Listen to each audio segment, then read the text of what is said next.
অষ্টম শ্ৰেণীৰ ছাত্ৰ ছাত্ৰীসকল, তোমালোকৰ বিজ্ঞান বিষয়ৰ উদ্ভিদ আৰু প্ৰাণীৰ সংৰক্ষণ শীৰ্ষক যিটি পাঠ আছে, এই পাঠটিৰ আলোচনা ইতিমধ্যে ভিডিঅ' যোগে কৰা হৈছে। গতিকে পাঠত সন্নিৱিষ্ট যিকেইটা প্ৰশ্ন আছে, সেই প্ৰশ্নকেইটাৰ কিছুসংখ্যক প্ৰশ্নৰ উত্তৰ মৌখিকভাৱে দিয়াৰ কাৰণে মই প্ৰয়াস কৰিছোঁ। আশা কৰোঁ তোমালোকে সকলোৱে এই ভিডিঅ'টোত প্ৰশ্নৰ উত্তৰসমূহ সন্নিৱিষ্ট কৰি দিয়া প্ৰশ্নৰ উত্তৰসমূহ ভালদৰে শুনিবা আৰু শুনি লৈ লিখাৰ চেষ্টা কৰিবা। প্ৰশ্নৰ যিসমূহ উত্তৰ, সেই উত্তৰসমূহ তোমালোকৰ পাঠত সন্নিৱিষ্ট কৰি দিয়া হৈছে ইতিমধ্যে। গতিকে সকলোৱে লিখি ল'বা। তেনেহ'লে আহাচোন আমি পাঠৰ অংশত থকা শেষৰ অংশত থকা প্ৰশ্নবিলাকৰ উত্তৰ। ছাত্ৰ ছাত্ৰীসকল, 2 নম্বৰত দিয়া আছে তলত দিয়াবোৰৰ পাৰ্থক্য লিখা।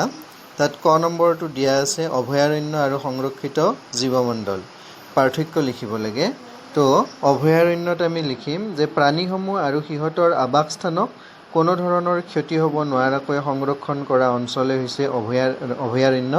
আৰু সংৰক্ষিত জীৱমণ্ডলত আমি লিখিম যে বন্যপ্ৰাণী, উদ্ভিদ আৰু প্ৰাণীসমূহ সুৰক্ষিত কৰা আৰু তাত বাস কৰা জনজাতীয় লোকৰ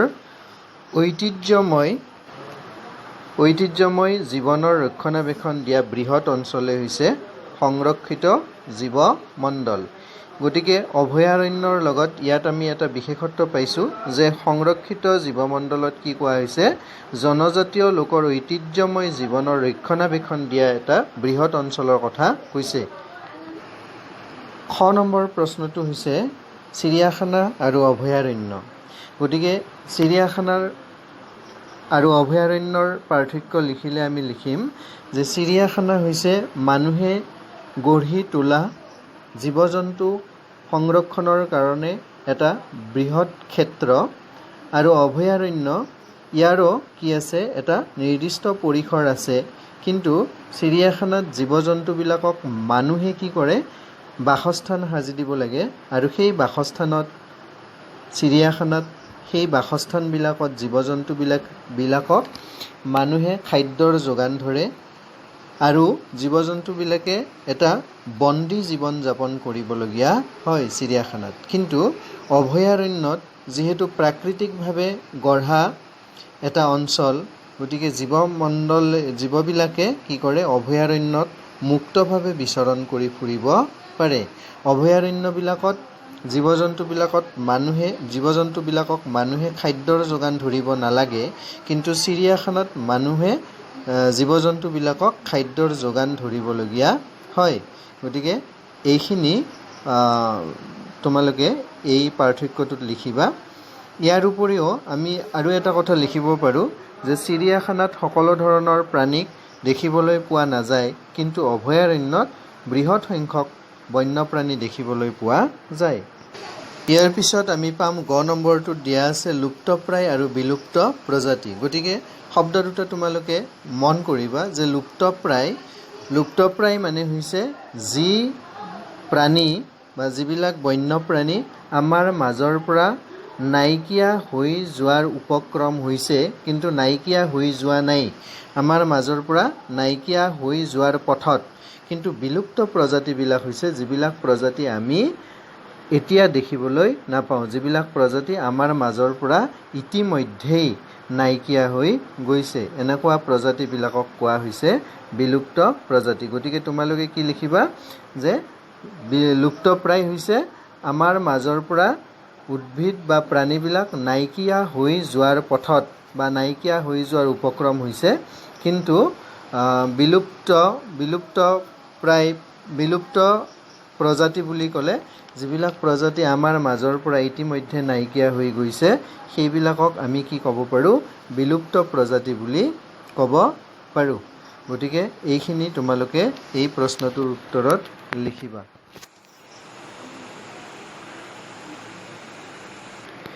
লুপ্তপ্ৰায় প্ৰজাতিবিলাকৰ কথা ক'লে আমি ক'ব পাৰোঁ যে এশিঙীয়া গড়, নল গাহৰি, হলৌ বান্দৰ, সোণালী বান্দৰ দলখৰীয়া, বনৰীয়া মহ, বনৰৌ, হাতী ইত্যাদি হৈছে লুপ্তপ্ৰায় প্ৰাণী বা প্ৰজাতি। আনহাতে বিলুপ্ত হোৱাবিলাকৰ ভিতৰত ডাইনছৰ হৈছে অন্যতম। এইটো উদাহৰণ হিচাপে তোমালোকে লিখিব পাৰিবা। ইয়াৰ পিছত ঘ নম্বৰটোত দিয়া আছে উদ্ভিদকুল আৰু প্ৰাণীকুল। উদ্ভিদকুল আৰু প্ৰাণীকুলৰ কথা আমি কেনেকৈ লিখিম যে একোটা নিৰ্দিষ্ট অঞ্চলত বাস কৰা উদ্ভিদবিলাকক উদ্ভিদকুল বুলি কোৱা হয়। ঠিক সেইদৰে একোটা নিৰ্দিষ্ট অঞ্চলত বাস কৰা প্ৰাণীবিলাকক আমি প্ৰাণীকুল বুলি ক'ব পাৰোঁ। গতিকে উদ্ভিদকুলৰ উদাহৰণ হিচাপে তোমালোকে লিখিবা শাল, চেগুন, নাহৰ, আজাৰ, শিমলু, অমৰা, আহঁত, বট, সোণাৰু, ঔটেঙা, বগৰী, আম গছ, জামু গছ, ইকৰা, খাগৰি, কহুৱা, নল ইত্যাদি। আৰু প্ৰাণীকুলৰ উদাহৰণ হিচাপে তোমালোকে লিখিব পাৰিবা ঢেকীয়াপতীয়া বাঘ, নাহৰপুতুকী বাঘ, গড়, হাতী, বনৰীয়া মহ, ভালুক, নলগাহৰি, খাগৰি কটা পহু, সোণালী বান্দৰ, সোণালী মেকুৰী, বাইচন, দল হৰিণ, শহাপহু, ফুটুকী হৰিণ, বনৰীয়া গাহৰি, বনৰৌ এইবিলাক হৈছে প্ৰাণীকুলৰ উদাহৰণ। ইয়াৰ উপৰিও আৰু কিছুসংখ্যক উদাহৰণ আছে ইয়াত সন্নিৱিষ্ট পাঠত 90। ইয়াৰ পিছত 3 নম্বৰ প্ৰশ্নলৈকে আমি আহোঁ। তাত দিয়া আছে যে তলত দিয়াবোৰৰ ওপৰত নিৰ্বননীকৰণৰ প্ৰভাৱসমূহ আলোচনা কৰা। ক নম্বৰ আছে বন্যপ্ৰাণী, অৰ্থাৎ নিৰ্বননীকৰণ হ'লে বন্যপ্ৰাণীৰ ওপৰত কেনেধৰণৰ প্ৰভাৱ পৰিব এই কথাটো আমি আলোচনা কৰি লিখিব লাগে। ইয়াৰ উত্তৰত আমি লিখিম যে যদি নিৰ্বননীকৰণ হয় তেনেহ'লে বন্যপ্ৰাণীৰ কি হ'ব? নিৰ্বননীকৰণ হ'লে বন্যপ্ৰাণীবিলাকৰ বহুতো অসুবিধা হ'ব, যিহেতু বন্যপ্ৰাণীবিলাক অৰণ্য অঞ্চলত, অভয়াৰণ্য অঞ্চলবিলাকত, সংৰক্ষিত জীৱমণ্ডল অঞ্চলবিলাকত বাস কৰে। গতিকে নিৰ্বননীকৰণ যদি হয় তেতিয়াহ'লে বন্যপ্ৰাণীবিলাকৰ আশ্ৰয়স্থল নাইকিয়া হৈ যাব। দ্বিতীয়তে কি হ'ব? সিহঁতৰ যি খাদ্য সামগ্ৰী, সেই খাদ্য সামগ্ৰীবিলাকৰ নাটনি হ'ব। গতিকে এনেধৰণৰ যিবিলাক অসুবিধা, এই অসুবিধাবিলাক নিৰ্বননীকৰণ হ'লে বন্যপ্ৰাণীৰ ওপৰত পৰিব। খ নম্বৰটো দিয়া আছে পৰিৱেশ। নিৰ্বননীকৰণে পৰিৱেশৰ ওপৰত কেনেকুৱা প্ৰভাৱ পেলাব? তো ছাত্ৰ ছাত্ৰীসকল, আমি জানো যে পৰিৱেশ গঢ়িবৰ কাৰণে, পৰিৱেশ ৰচনা কৰিবৰ কাৰণে আমি কি কৰোঁ? বনানীকৰণ কৰিব লাগে। বনানীকৰণৰ যোগেদি আমাৰ পৰিৱেশৰ সৌন্দৰ্য বিৰাজ কৰে। সেইকাৰণে আমি আমাৰ ঘৰৰ পৰিৱেশত বা ৰাজহুৱা স্থানত বনানীকৰণ কৰোঁ। ইয়াৰ উপৰিও নগৰ চহৰ অঞ্চলবিলাকতো বনানীকৰণৰ জৰিয়তে কি কৰা হয়? পৰিৱেশ সুৰক্ষিত কৰা হয়, পৰিৱেশৰ সৌন্দৰ্য বৰ্ধন কৰা হয়। গতিকে নিৰ্বননীকৰণ যদি হয় তেতিয়াহ'লে পৰিৱেশৰ ভাৰসমতাটো বিনষ্ট হ'ব, পৰিৱেশৰ ওপৰত ইয়াৰ প্ৰভাৱ পৰিব, পৰিৱেশৰ যিটো সৌন্দৰ্য সেই সৌন্দৰ্যটো নাইকিয়া হ'ব। তাৰ উপৰিও কি হ'ব যে আমি যি বিশুদ্ধ অক্সিজেন পাওঁ, এই বিশুদ্ধ অক্সিজেন পৰিৱেশ যদি বিনষ্ট হয়, নিৰ্বননীকৰণৰ জৰিয়তে যদি পৰিৱেশ বিনষ্ট হয় তেতিয়াহ'লে বিশুদ্ধ অক্সিজেন পোৱাত আমাৰ যথেষ্ট অসুবিধা হ'ব। ইয়াৰ পিছত আছে গ নম্বৰটো গাঁও বা গ্ৰামাঞ্চল। নিৰ্বননীকৰণৰ প্ৰভাৱ গাঁও অঞ্চল বা গ্ৰামাঞ্চলবিলাকত যথেষ্টভাৱে পৰিব পাৰে, কাৰণ যে গাঁৱৰ যি সৌন্দৰ্য, সেই সৌন্দৰ্য বনানীকৰণৰ জৰিয়তে গঢ়ি উঠে, প্ৰথম কথা। দ্বিতীয় কথা কি? গাঁও অঞ্চলৰ বহুত মানুহ আছে যিবিলাক মানুহে মানে কি কৰে? বনাঞ্চলবিলাকৰ পৰা খাদ্য সংগ্ৰহ কৰে। ইয়াৰ উপৰিও কাঠ, খৰি ইত্যাদি বনাঞ্চলবিলাকৰ পৰা সংগ্ৰহ কৰে, আৰু সংগ্ৰহ কৰি তেওঁলোকে কি কৰে? বজাৰত বিক্ৰী কৰি জীৱিকা নিৰ্বাহৰ পথ প্ৰশস্ত কৰি ল'ব পাৰে। গতিকে গাঁও অঞ্চলত এনেকুৱা প্ৰভাৱবিলাক নিৰ্বননীকৰণৰ জৰিয়তে পৰিব পাৰে। ইয়াৰ উপৰিও বনাঞ্চলবিলাকত গাঁও অঞ্চলৰ মানুহে বিভিন্ন ধৰণৰ ঔষধি উদ্ভিদবিলাক বনাঞ্চলৰ পৰা আহৰণ কৰে গাঁও অঞ্চলৰ মানুহে। গতিকে বনাঞ্চল নাইকিয়া হ'লে এই কাৰ্যত মানুহবিলাকৰ যথেষ্ট কি হ'ব? অসুবিধাৰ সন্মুখীন হ'ব। নগৰ অঞ্চলবিলাকত বা চহৰ অঞ্চলবিলাকত নিৰ্বননীকৰণৰ প্ৰভাৱ কেনেকৈ পৰিব? খ নম্বৰটো দিয়া আছে। এতিয়া আমি দেখোঁ যে নগৰ বা চহৰ অঞ্চলবিলাকত যিবিলাক পাহাৰ আছিল, সেই পাহাৰবিলাকত যথেষ্ট সংখ্যক গছ গছনি আছিল। তো এতিয়া পাহাৰবিলাক যেতিয়া প্ৰাকৃতিক কাৰণত খহি পৰিছে অথবা মানুহবিলাকে যি পাহাৰ খনন কাৰ্য কৰিছে তাৰ ফলস্বৰূপে পাহাৰত থকা গছ গছনি বা বন জংঘলৰ পৰিমাণ কমি গৈছে, যাৰ ফলস্বৰূপে নগৰ অঞ্চলৰ পৰিৱেশ যথেষ্ট প্ৰদূষিত হৈছে আৰু নগৰ অঞ্চলৰ সেই পাহাৰবিলাকৰ হাবিবিলাকত থকা যিবিলাক বন্যপ্ৰাণী আছে, বাঘকে আদি কৰি সেই বন্যপ্ৰাণীবিলাক এতিয়া মানুহৰ মাজত বিচৰণৰ কাৰণে ওলাই আহিছে। আৰু সেইকাৰণে আমি দেখোঁ মাজে মাজে প্ৰচাৰ মাধ্যমবিলাকৰ জৰিয়তে আমি দেখিবলৈকে পাওঁ যে কি হয়, পাহাৰ অঞ্চলৰ পৰা বাঘ মানে মানুহৰ জনবসতিপূৰ্ণ অঞ্চলবিলাকলৈকে ওলাই আহে আৰু মানুহৰ মাজত ত্ৰাসৰ সৃষ্টি কৰা পৰিলক্ষিত হয়। গতিকে চহৰ অঞ্চলবিলাকত বা নগৰ অঞ্চলবিলাকত নিৰ্বননীকৰণৰ জৰিয়তে যদি নিৰ্বননীকৰণ হয় তেতিয়াহ'লে এনেধৰণৰ প্ৰভাৱ পৰিব বুলি আমি আশা কৰিব পাৰোঁ। তাৰপিছত আছে পৃথিৱী। নম্বৰটো পৃথিৱী, যে পৃথিৱীত কি প্ৰভাৱ পৰিব। নিৰ্বননীকৰণ যদি হয়, পৃথিৱীত গছ গছনিৰ সংখ্যা কমি যায়, তেতিয়াহ'লে কি হ'ব, পৃথিৱীত গোলকীয় উষ্ণতাৰ পৰিমাণ বাঢ়িব, তাপৰ পৰিমাণ বাঢ়িব, বায়ুমণ্ডল যথেষ্ট পৰিমাণে বিষাক্ত হ'ব আৰু মহাকাশত এখন ডাঠ আৱৰণৰ সৃষ্টি কৰিব, তাপৰ পৰিমাণ বাঢ়ি যাব আৰু পৰিৱেশটো প্ৰদূষিত হ'ব, এইটো থাকিবই। আৰু কি হ'ব, বৰষুণৰ পৰিমাণ যথেষ্ট পৰিমাণে কমিব। বৰষুণৰ পৰিমাণ যেতিয়া কমিব তেতিয়া খেতি বাতি নোহোৱা হ'ব, মাটিবিলাক ফাট মেলিব, খৰাঙৰ সৃষ্টি হ'ব আৰু ইয়াৰ ফলস্বৰূপে কি হ'ব, মানুহবিলাকে যথেষ্ট অসুবিধাৰ সন্মুখীন হ'ব। ইয়াৰ পিছত প্ৰথম নম্বৰটোত দিয়া আছে উত্তৰ প্ৰজন্ম। এতিয়া উত্তৰ প্ৰজন্ম বুলি ক'লে তোমালোকে কি বুজিবা, যে আমাৰ পিছৰ যিবিলাক আহি থকা বংশধৰ, আমাৰ বংশধৰবিলাক অৰ্থাৎ ফিউচাৰ জেনেৰেশ্যন বুলি আমি যিটো কওঁ, সেইটোকে ইয়াত উত্তৰ প্ৰজন্ম বুলি কৈছে। গতিকে নিৰ্বননীকৰণৰ প্ৰভাৱত উত্তৰ প্ৰজন্মৰ ওপৰত কি ধৰণৰ প্ৰভাৱ পৰিব, যে উত্তৰ প্ৰজন্মই যিবিলাক অৰণ্য অঞ্চল আছে, অভয়াৰণ্য আছে বা সংৰক্ষিত জীৱমণ্ডল আছে, এনেকুৱা অঞ্চলবিলাক আমাৰ ভৱিষ্যত প্ৰজন্মই বা উত্তৰ প্ৰজন্মই দেখিবলৈকে নাপাব। ইয়াৰ ফলত তেওঁলোকৰ আৰু কি অসুবিধা হ'ব, যে পৰিৱেশৰ যিটো প্ৰভাৱ, সেই প্ৰভাৱটো তেওঁলোকৰ ওপৰত পৰিব। পৰিৱেশৰ প্ৰদূষণ, পৰিৱেশ যি প্ৰদূষণ হ'ব, এই পৰিৱেশ প্ৰদূষণ তেওঁলোকৰ সমস্যাৰ অন্য এটা কাৰণ হৈ পৰিব। ইয়াৰ উপৰিও বনাঞ্চলবিলাকত যিমানবিলাক জীৱ জন্তু আছে, সেই জীৱ জন্তুবিলাক নিৰ্বননীকৰণৰ ফলস্বৰূপে নাইকিয়া হৈ যাব, হয়তো বহু সংখ্যক জীৱ জন্তু নাইকিয়া হৈ যাব, যাৰ ফলস্বৰূপে সেই জীৱ জন্তুবিলাক তেওঁলোকে মাত্ৰ ছবিতহে দেখিবলৈকে পাব। তেওঁলোকে সেই জীৱ জন্তুবিলাক বনাঞ্চলবিলাকত দেখিবলৈ হয়তো সুবিধা। 4 নম্বৰটোত দিয়া আছে কি হ'ব পাৰে যদি, নম্বৰ আছে আমি গছ কাটি থাকোঁ। যদি আমি গছ কাটি থাকোঁ তেনেহ'লে কি হ'ব পাৰে।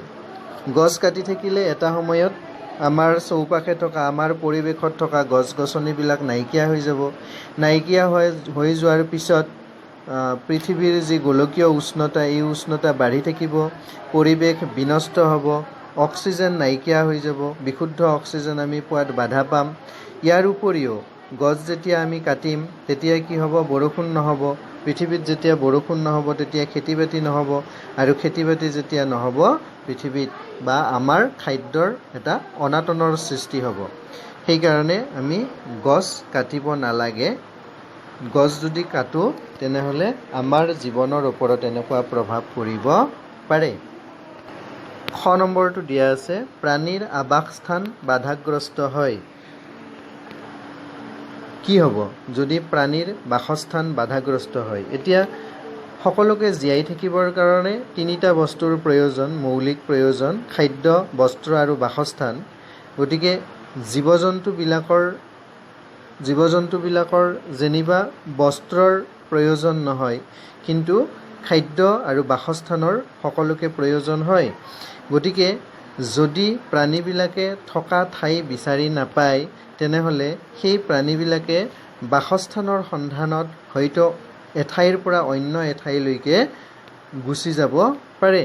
গতিকে যদি এখন ঠাইৰ পৰা অন্য এখন ঠাইলৈকে গুচি যায়, এখন ৰাজ্যৰ পৰা আন এখন ৰাজ্যলৈকে গুচি যায়, তেতিয়াহ'লে কি হ'ব? প্ৰাকৃতিকভাৱে তেওঁলোকে বাসস্থান নাপালে তেতিয়া আমাৰ কি হ'ব?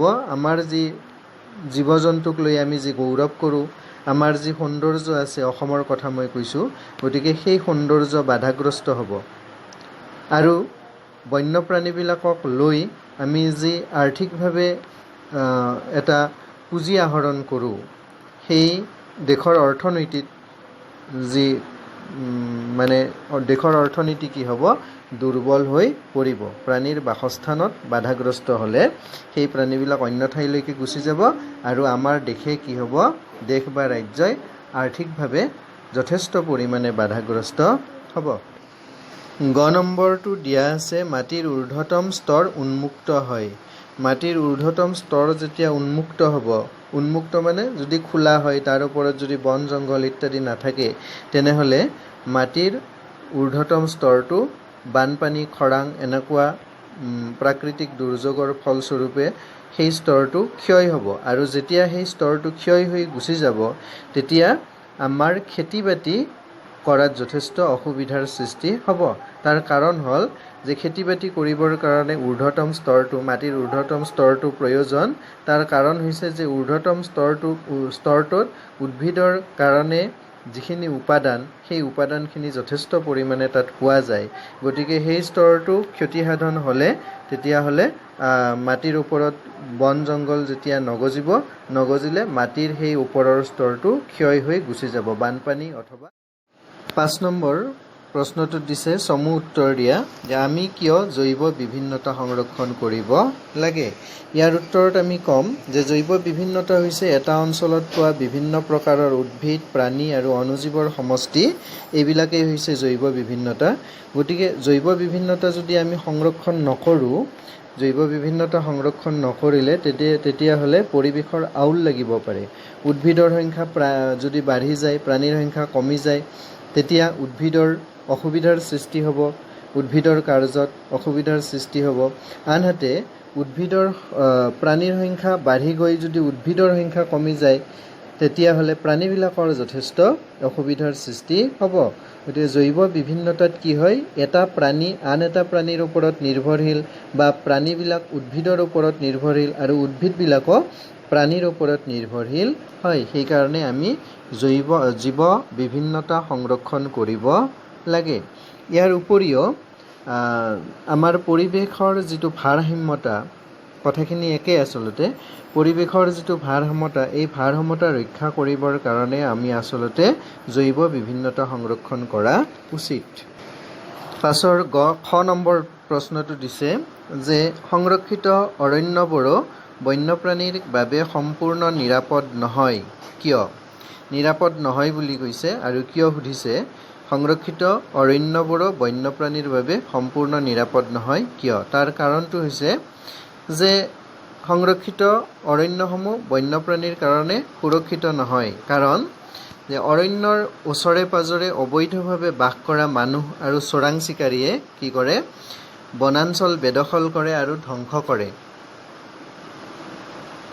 অবৈধভাৱে বাস কৰা মানুহ আৰু চোৰাং চিকাৰীয়ে কি কৰে? বনাঞ্চলবিলাক ধ্বংস কৰে আৰু বেদখল কাৰ্যৰ ফলস্বৰূপে কি হয়? অৰণ্য অঞ্চল কমি যায়, যাৰ ফলস্বৰূপে বন্য প্ৰাণীবিলাকে মুক্তভাৱে বিচৰণ কৰাত যথেষ্ট বাধাৰ সৃষ্টি হয়। তেওঁলোকৰ বাসস্থান নাইকিয়া হয়, খাদ্যবস্তুৰ অভাৱ হয়, আৰু সেইকাৰণে আমি ক'ব পাৰোঁ যে সংৰক্ষিত অৰণ্যবিলাক বন্যপ্ৰাণীৰ বাবে সম্পূৰ্ণ সুৰক্ষিত বা নিৰাপদ নহয়। গ নম্বৰ প্ৰশ্নটো হৈছে কিছুমান জনজাতীয় লোক অৰণ্যৰ ওপৰত নিৰ্ভৰশীল কেনেদৰে? ইয়াৰ উত্তৰত আমি ক'ম যে জনজাতীয় লোকসকল যিহেতু অৰণ্য অঞ্চলৰ আশে পাশে বাস কৰে, গতিকে সেই অঞ্চলৰ লোকবিলাকে আচলতে অৰণ্যৰ ওপৰত নিৰ্ভৰশীল। কাৰণ তেওঁলোকে অৰণ্যৰ পৰা কাঠ, খৰি এইবিলাক সংগ্ৰহ কৰে। ইয়াৰ উপৰি ঔষধি উদ্ভিদ, বিভিন্ন ধৰণৰ শাক, বনৰীয়া শাক, তাৰপিছত ধূনা, লা এইবিলাকৰ উপৰিও বনাঞ্চলবিলাকত থকা যিবিলাক খাল বিল সেইবিলাকৰ পৰা মাছ কাছ এইবিলাক তেওঁলোকে সংগ্ৰহ কৰে আৰু সংগ্ৰহ কৰি বজাৰত বিক্ৰী কৰে আৰু বিক্ৰী কৰি তেওঁলোকৰ যি জীৱিকা সেই জীৱিকা চলাই যায়। গতিকে অৰণ্য যদি নাথাকে তেনেহ'লে জনজাতীয় লোকসকলে এইবিলাক সামগ্ৰী অৰণ্য অঞ্চলৰ পৰা আহৰণ কৰাত যথেষ্ট বাধা পায় আৰু ফলস্বৰূপে তেওঁলোকৰ যি জীৱন যাত্ৰা সেই জীৱন যাত্ৰাত তেওঁলোকৰ ব্যাঘাত জন্মে আৰু সেইকাৰণে কোৱা হয় যে কিছুমান জনজাতীয় লোক অৰণ্যৰ ওপৰত নিৰ্ভৰশীল। ঘ নম্বৰ প্ৰশ্নটো দিছে নিৰ্বননীকৰণৰ কাৰণ আৰু পৰিণতি কি? ইয়াৰ উত্তৰত আমি ক'ম যে নিৰ্বননীকৰণৰ কাৰণ হৈছে মানুহে প্ৰয়োজনত আৰু প্ৰয়োজনৰ বাহিৰত যথেষ্ট পৰিমাণে গছ গছনি কাটি পেলাই প্ৰয়োজনতো কাটে আৰু প্ৰয়োজন নহ'লেও তেওঁলোকে গছ গছনি কেতিয়াবা কটা পৰিলক্ষিত হয়। গছ গছনি কাটি তেওঁলোকে জীৱিকা নিৰ্বাহ কৰে, চোৰাংভাৱেও কাটি পেলাই তেওঁলোকে তেওঁলোকৰ জীৱিকা আহৰণ কৰে, বজাৰত বিক্ৰী কৰি জীৱিকা আহৰণ কৰে। ইয়াৰ ফলস্বৰূপে জীৱন যাত্ৰাত সহায়ক হয় তেওঁলোকৰ। আৰু পৰিণতি হিচাপে আমি ক'ব পাৰোঁ যে গছ গছনি যথেষ্ট পৰিমাণে কাটাৰ ফলস্বৰূপে কি হ'ব, প্ৰাকৃতিক যিটো ভাৰসাম্যতা এই প্ৰাকৃতিক ভাৰসাম্যতাটো নষ্ট হ'ব, বৰষুণৰ পৰিমাণ কমি যাব আৰু কি হ'ব, পৰিৱেশ প্ৰদূষিত হোৱাৰ সম্ভাৱনা অধিক থাকিব। নিৰ্বননীকৰণৰ কাৰণ আন এটা আমি ক'ব পাৰোঁ যে পাহাৰ পৰ্বত খহাই পেলাই মানুহে কি কৰিছে, বাসস্থানৰ উপযোগী কৰি লৈছে আৰু তাৰ ফলস্বৰূপেও এনেকুৱা পৰিণতিবিলাক হোৱা দেখিবলৈকে পোৱা যায়। বৰষুণৰ পৰিমাণো যথেষ্ট পৰিমাণে কম হোৱা পৰিলক্ষিত হয়। ১ নম্বৰ প্ৰশ্নটো হৈছে ৰেড ডেটা বুক কি? ইয়াৰ উত্তৰত আমি ক'ম যে ৰেড ডেটা বুক হৈছে এখন সমল পুথি, যিখন সমল পুথিত সকলো লুপ্তপ্ৰায় প্ৰাণী আৰু উদ্ভিদৰ খতিয়ান ৰখা হয়। ৰেড ডেটা বুক হৈছে এখন সমল পুথি, যিখন সমল পুথিত সকলো লুপ্তপ্ৰায় প্ৰাণী আৰু উদ্ভিদৰ খতিয়ান ৰখা হয়। এনেকুৱা পুথিখনকেই আমি কওঁ ৰেড ডেটা বুক। ইয়াত উদ্ভিদ আৰু প্ৰাণীৰ কি কৰা হয়, খতিয়ান ৰখা হয় যিবিলাক লুপ্ত হৈ গৈছে। আৰু আমি এটা কথা মন কৰিম যে উদ্ভিদৰ কাৰণে যি সমল পুথি সেয়া এখন বেলেগ সমল পুথি আৰু প্ৰাণীবিলাকৰ কাৰণে যিখন সমল পুথি থাকিব সেইখন এখন বেলেগ ধৰণৰ সমল পুথি হ'ব। ইয়াৰ পিছৰ প্ৰথম ৬ নম্বৰ প্ৰশ্নটো হৈছে প্ৰব্ৰজন বা পৰিভ্ৰমণ বুলিলে কি বুজা? প্ৰব্ৰজন বা পৰিভ্ৰমণ বুলিলে আমি বুজিম যে জলবায়ুৰ পৰিৱৰ্তনৰ বাবে চৰাইয়ে হওক বা অন্য কিছুমান প্ৰাণীয়ে হওক এটা বিশেষ অঞ্চলৰ পৰা অন্য এটা বিশেষ অঞ্চললৈ অহাকে বা নিজকে স্থানান্তৰিত কৰাকে আমি প্ৰব্ৰজন বা পৰিভ্ৰমণ বুলি কওঁ। কি ক'লোঁ যে জলবায়ুৰ পৰিৱৰ্তনৰ কাৰণে বছৰৰ কোনো এটা সময়ত চৰাইবিলাকেই হওক বা অন্য প্ৰাণীয়েই হওক কোনো এটা বিশেষ অঞ্চলৰ পৰা অন্য এটা অঞ্চললৈ গুচি অহাকে বা নিজকে স্থানান্তৰিত কৰাকেই কি বুলি কোৱা হয়, প্ৰব্ৰজন বা পৰিভ্ৰমণ বুলি কোৱা হয়। তো ছাত্ৰ ছাত্ৰীসকল, তোমালোকক পাঠত সন্নিৱিষ্ট এইকেইটা প্ৰশ্নৰ উত্তৰ মৌখিকভাৱে আলোচনা কৰি দিয়া হ'ল। বাকী কিছুসংখ্যক প্ৰশ্ন পাঠত সন্নিৱিষ্ট আছে, সেইকেইটা প্ৰশ্নৰ উত্তৰ পুনৰ পৰৱৰ্তী